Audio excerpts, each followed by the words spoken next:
बदायूं में क्या कुछ खास कर रहे हैं और क्या कुछ खास हो रहा है आपके द्वारा। संसद में वक्फ बोर्ड अधिनियम, देखिए वक्फ बोर्ड का जो संशोधन बिल है जी, वो देश के हित में है, मुसलमानों के हित में है। यहाँ पर बदायूं में भी देखा जा रहा है, बहुत सारे लोग कह रहे हैं कि आने वाले समय में इसको लेकर आंदोलन किए जाएंगे अगर वापस नहीं लिया। कि केवल नेता विरोध कर रहे हैं जी, इसलिए, लेकिन जनता उनके साथ नहीं है। जो पुस्तकें बहुमूल्य होती थी इनका आज मूल्य लगा दिया गया, बहुत महंगे कोर्स कर दिए गए।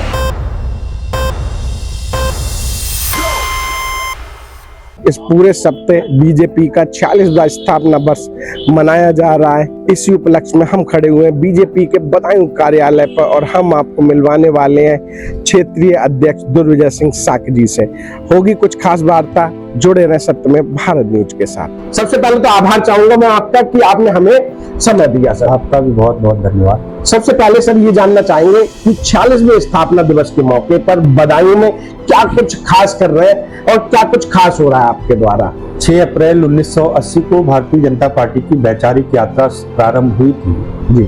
6 अप्रैल 1980 से प्रारंभ होकर अब तक जो भारतीय जनता पार्टी की निरंतर वैचारिक यात्रा अपने उच्चतम शिखर तक, अपने विस्तार तक भारतीय जनता पार्टी का संगठन पहुंचा है, उसका वजह भारतीय जनता पार्टी का नेतृत्व, भारतीय जनता पार्टी के समर्पित कार्यकर्ता हैं जी। 6 अप्रैल 2025 को भारतीय जनता पार्टी का स्थापना दिवस हर जिले में, हर गली में, हर बूथ पर भाजपा के कार्यकर्ताओं ने हर्ष और उल्लास से मनाया है जी। इस 6 अप्रैल से लेकर हम 14 अप्रैल बाबा साहब भीमराव अंबेडकर की जयंती तक हम लगातार स्थापना दिवस के अवसर पर अलग अलग कार्यक्रम कर रहे हैं जी। उसी श्रृंखला में अभी 6 अप्रैल का कार्यक्रम हुआ, 7 अप्रैल को कार्यक्रम हुआ, आज 8 अप्रैल को हमारे विधानसभाओं में भारतीय जनता पार्टी के सक्रिय सदस्यों के सम्मेलन भाजपा ने आयोजित किए हैं, जिसमें मैं आज बिसौली में सम्मिलित रहा, दातागंज में दूसरे अतिथि रहे। साथ ही साथ हमने भारतीय जनता पार्टी की यात्रा जो प्रारंभ हुई उससे लेकर अब तक की एक एग्जीबिशन यहाँ बदायूं कार्यालय में लगाई है जी। आज मैंने उस प्रदर्शनी का उद्घाटन किया है। साथ ही साथ भारतीय जनता पार्टी इस अवसर पर एक गांव चलो अभियान भी चला रही है, जिसके माध्यम से कार्यकर्ता घर घर जाकर भारतीय जनता पार्टी की 10 वर्ष की उपलब्धियां घर घर तक पहुंचाएंगे।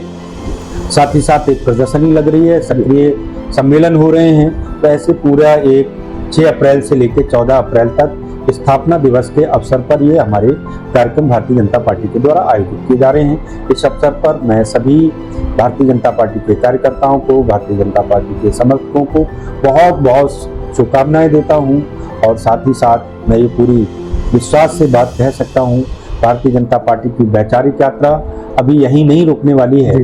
भारतीय जनता पार्टी की वैचारिक यात्रा अभी लंबे समय तक पूरे देश भर में और उत्तर प्रदेश में आने वाले कम से कम 100 सालों तक हमारा शासन रहेगा। सर मैं ये भी जानना चाहूंगा, एक तरफ तो स्थापना दिवस बीजेपी पार्टी मना रही है अपना 46वां, और अभी हम लोगों ने देखा संसद में वक्फ बोर्ड अधिनियम 2024 पास कर दिया गया, 2024 पास कर दिया गया।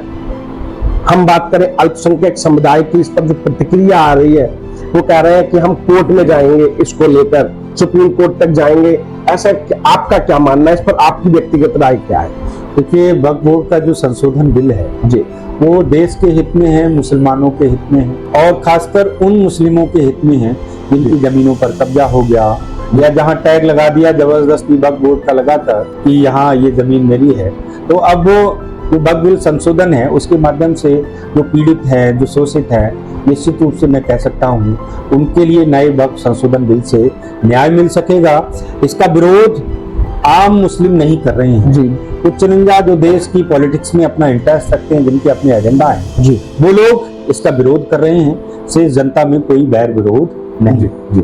यहाँ पर बदायूं में भी देखा जा रहा है, बहुत सारे लोग कह रहे हैं कि आने वाले समय में इसको लेकर आंदोलन किए जाएंगे अगर वापस नहीं लिया।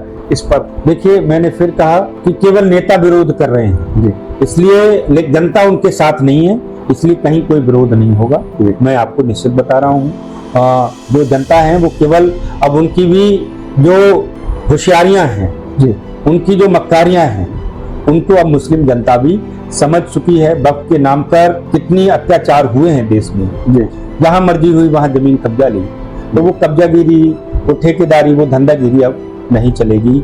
आम मुस्लिम नागरिकों को हिस्सेदारी मिलेगी, महिलाओं को हिस्सेदारी मिलेगी और न्याय होगा। जी, आपका सर हमने ये देखा बहुत लंबा कैरियर है बीजेपी का, एबीवीपी से और फिर आरएसएस में भी, और अब आप बीजेपी में हैं।